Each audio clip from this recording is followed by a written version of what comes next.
ఓం శాంతి. నూతన సంవత్సరము శుభాకాంక్షలు. శుభాకాంక్షలు.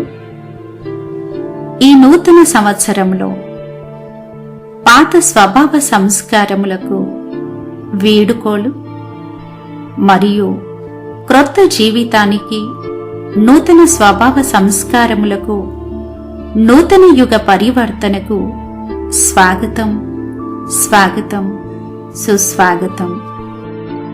నూతన సంవత్సరము ప్రారంభముతో నలువైపులా సంతోషముతో కూడిన వాతావరణము ఏర్పడుతుంది. సంవత్సరం అంతా శుభప్రదంగా ఉండాలి అని పరస్పరము కలుసుకుంటూ శుభ భావనలు, శుభకామనలు ఇచ్చుకుంటూ శుభాకాంక్షలని తెలియజేస్తారు. సద్భావన గల వ్యక్తులు నూతన సంవత్సరంలో కొన్ని మంచి సంకల్పాలు కూడా చేస్తారు. గతంలో చేసిన పొరపాట్ల నుండి పాఠం నేర్చుకొని వాటిని తిరిగి మరలా జరగకూడదు అనే ప్రతిజ్ఞతో పాటు భవిష్యత్తులో తమ సామర్థ్యాన్ని అనుసరించి తమ జీవితంలో ఏదైనా నూతనత్వాన్ని తీసుకురావాలి అనే దృఢ సంకల్పాన్ని చేస్తారు. అయితే ఆ దృఢ సంకల్పము సదాకాలం కోసము నెరవేరుటకు మీకు ఈ నూతన సంవత్సర శుభ సమయంలో వరల్డ్ ఆల్మైటీ అథారిటీ అయినటువంటి పరంపిత పరమాత్మ యొక్క పరిచయాన్ని మరియు వారి యొక్క కర్తవ్యాన్ని సంక్షిప్తంగా తెలియజేస్తాము. దీని ద్వారా స్వయంలో ఆధ్యాత్మిక జాగృతి జరిగి అలౌకిక పరివర్తన వస్తుంది మరియు మీరు మీ ప్రతి క్షణము నూతన శుభోదయాన్ని అనుభవం చేసుకుంటారు. దీనితో మీ జీవిత లక్ష్యము మీకు స్పష్టంగా గోచరిస్తుంది. అయితే విచిత్రమైన విశ్వసించవలసిన విషయం ఏమిటి అంటే ఈ సమయము కేవలము నూతన సంవత్సర పరివర్తనే కాదు, నూతన యుగ పరివర్తన సమయము. సృష్టి నాటకము యొక్క పూర్తి చక్రము ఇక కొద్ది కాలంలో సమాప్తము కాబోతుంది. కలియుగ అంతిమం యొక్క లక్షణాలన్నీ తమ అంతిమ స్థితికి చేరుకునే సమయము ఇదే. కనుక ఇంకా రాబోయే సమయములో కలియుగము సమాప్తమై సతయుగ శుభారంభము కాబోతుంది. కాలచక్రము అతి వేగంగా క్రొత్త ప్రపంచము, క్రొత్త యుగం యొక్క ప్రకాశం వైపుకు ప్రయాణిస్తుంది. వర్తమాన కలియుగము సత్యయుగాల మధ్య కాలాన్ని పురుషోత్తమ కళ్యాణకారి సంగమ యుగము అంటారు. ఈ పురుషోత్తమ కళ్యాణకారి సంగమ యుగము గుప్తంగా విశ్వ పరివర్తన కళ్యాణప్రదమైన సంఘటనను తనలో ఇముడ్చుకుంది. రాత్రి 12 గంటల తర్వాత రెండవ రోజు ప్రారంభమైనప్పటికీ కూడా రాత్రి లక్షణాలన్నిటితో అంధకారము ఇమిడి ఉంటుంది. ఉదయం 4 గంటల తర్వాత చీకటి నెమ్మదిగా తొలగిపోతుంది. అయితే పూర్తి తెల్లవారడము అనేది 6 గంటల సమయానికి అటు ఇటుగా ప్రారంభమవుతుంది. ఉదయం 4 గంటల సమయాన్ని బ్రహ్మ ముహూర్తము అంటారు. భక్తులు ఈ సమయంలో మేల్కొని భగవంతుని ధ్యానము చేస్తారు. అదే విధంగా మరి వర్తమాన సమయం కూడా కలియుగమనే ఘోరమైన రాత్రి మరియు సతయుగమనే పగలు మధ్య యొక్క సంగమ యుగం నడుస్తున్నది. కావున సంగమయుగ మహత్వాన్ని అర్థం చేసుకొని పరంపిత పరమాత్మ ప్రజాపిత బ్రహ్మ ద్వారా రాజయుగ అభ్యాసాన్ని నేర్పించి క్రొత్త యుగము అనగా సతయుగ స్వాగతానికి ఏర్పాట్లు చేస్తున్నారు.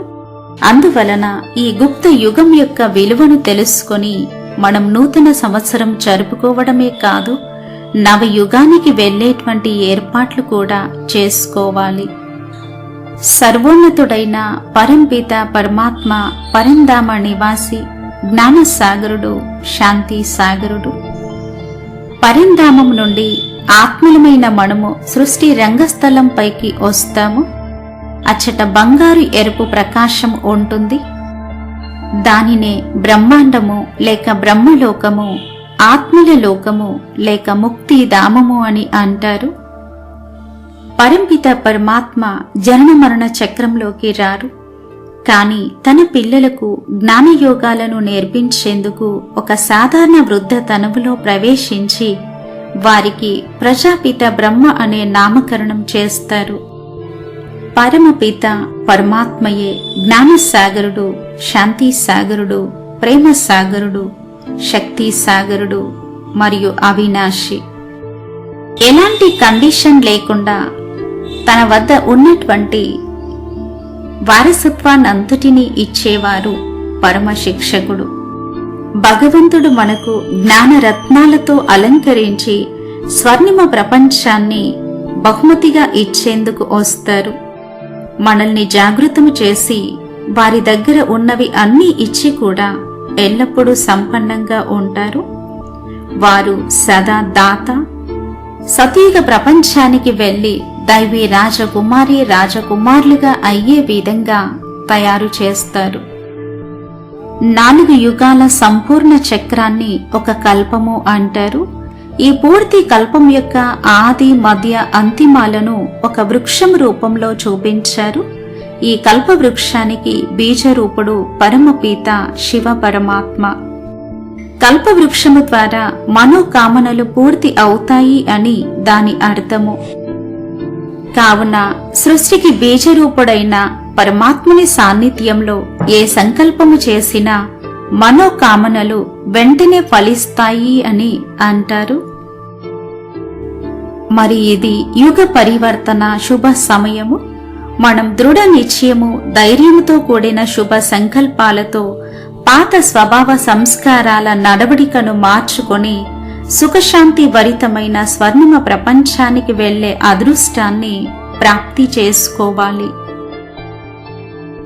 యుగ పరివర్తన సమయమున స్వయంగా పరంపిత పరమాత్మ గురువులకు గురువు పరమ సద్గురువైన శివ పరమాత్మ అంటున్నారు, పిల్లలు మీ ఆది స్వరూపంలో దేవీ దేవతలుగా ఉండేవారు. నేను మీకు సర్వ గుణాలు, శక్తులు, కళలతో అలంకరించి దేవీ దేవత రూపంలో స్వర్ణిమ యుగానికి పంపించాను. కాని సమయ పరివర్తనతో పాటు సత్యయుగము నుండి కలియుగం అంతిమం వరకు పునర్జన్మలని తీసుకుంటూ యాత్ర చేస్తూ మీరు మీ దివ్య గుణాలు, శక్తులు, దివ్య స్వభావ సంస్కారములను కోల్పోయారు. ఇప్పుడు పూర్తిగా కళావిహీనులై మీ ఆది స్వరూపమైన దేవతామూర్తుల ముందే ఫిర్యాదులు చేస్తున్నారు. మీ దయనీయ స్థితిని చూసి పరంధామము నుండి ఈ పృథ్వీపైకి అవతరించి జ్ఞానయోగాలను నేర్పించి సత్యుగానికి వెళ్లేందుకు యోగ్యులుగా చేస్తున్నాను. కావున పరమాత్మ ప్రేమకు పాత్రులైన ఆత్మలకు స్వర్ణిమ ప్రపంచం యొక్క సృష్టికర్త శివ పరమాత్మ తరపు నుండి నవయుగ శుభాకాంక్షలతో పాటు దివ్య సందేశం ఏమిటి అనగా యుగ పరివర్తన కోసము ఈ రుద్రజ్ఞాన యజ్ఞంలో పాత స్వభావ సంస్కారాలు, దుర్గుణాలను ఆహుతి చేసి అతి త్వరగా నూతన ప్రపంచ స్థాపన చేయడంలో పరమాత్మకు సహయోగులుగా అవ్వండి. అప్పుడే రాబోయే సమయం శుభప్రదమవుతుంది. నూతన ప్రపంచానికి వెళ్లేందుకు పురుషార్థం చేసే సమయం కూడా తీవ్ర వేగంతో వెళ్లిపోతుంది. అందువలన ఇప్పుడే మేలుకొని సమయాన్ని గుర్తించి పరమాత్మ ఇస్తున్న శ్రీమతంపై నడుస్తూ ఆత్మను పావనంగా చేసుకునే పురుషార్థము చేసి రాబోయేటువంటి స్వర్ణిమ ప్రపంచంలో ఉన్నతమైన పదవిని పొందాలి అనే శుభ భావనతో నూతన సంవత్సరము మరియు నూతన యుగ పరివర్తనకు శుభాకాంక్షలు.